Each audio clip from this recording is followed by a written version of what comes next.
Dave Filoni comments on the potential future of the Ahsoka character after Ray Stevenson's unexpected death. Baylan Skoll's journey may not be finished. In the Disney Plus series Star Wars Ahsoka, late actor Ray Stevenson was featured in one of his final roles as the villain, Baylan Skoll. The character was last seen standing on the ruins of the Mortis God sculpture, teasing that the character's story would be further explored in the future.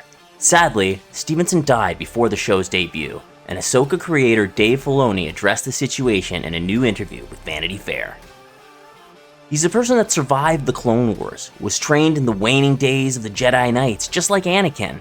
He saw his order, his way of life fall apart, and he's basically deemed it a failure. That way did not work. That it's not something worth resurrecting.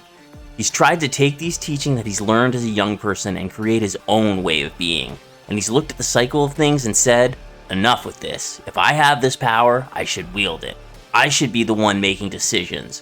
Which a lot of people with power decide that's the way to go. He's also very certain that what he's doing now is the right thing.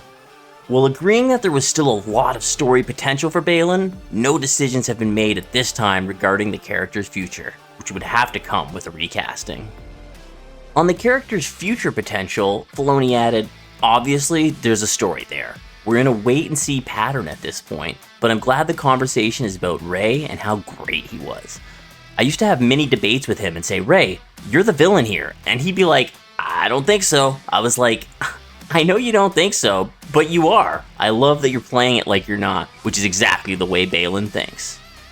Stevenson has garnered heavy praise for his performance in Ahsoka, though he hasn't gotten to see much of it with the show arriving after the actor's passing. While Filoni feels regret over Stevenson missing out on the bulk of this adulation, he noted how the actor had gotten a glimpse of it from the Star Wars Celebration appearance.